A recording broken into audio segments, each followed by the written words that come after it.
Tennis is a king or queen of all the racket sports. That's true, but Tennis is in danger. and now we have the paddle that is growing and emerging. People have fun with it and say, yeah, but tennis is tennis. If we don't do something about it, paddle, pickleball, they're going to convert all the tennis clubs into paddle and pickleball.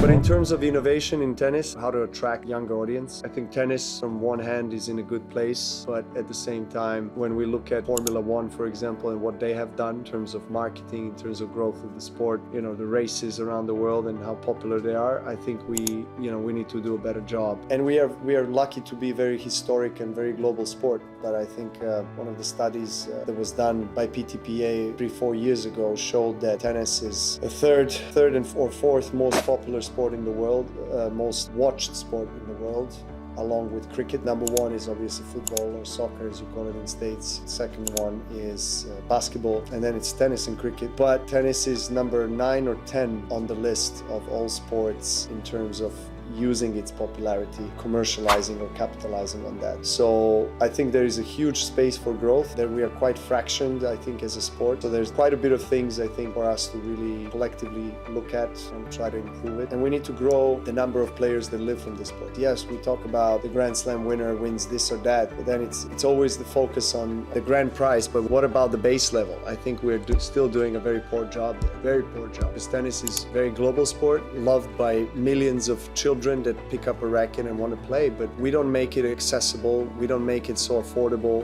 especially in the countries like mine that doesn't have a strong federation that has Grand Slam or, history or big budgets. So I think collectively we all have to come together and understand how to maintain the sport's foundation or create a new foundation, a cornerstone of really what tennis is about, which is the base level, right? The club level. And now we have the paddle or padel, as you call it in the States, that is growing and emerging, and people kind of have fun with it and say, yeah, but tennis is tennis. Tennis is a king or queen of all the racket sports. That's true, but on a club level, tennis is in danger. And if we don't do something about it, as I said, globally or collectively, paddle, pickleball, they're going to convert all the tennis clubs into paddle and pickleball, because it's just more economical. You have one tennis court, you can build 3 paddle courts on one tennis court. You do the simple math, it's just much more financially viable for an owner of the club to have those courts. So just some of the things that I wanted to share, but in a grand scheme of things, I feel like we need to address all of this, I feel like, challenges and issues for us, really, because they have been out there for a while, but I don't think we have been addressing them in a proper way.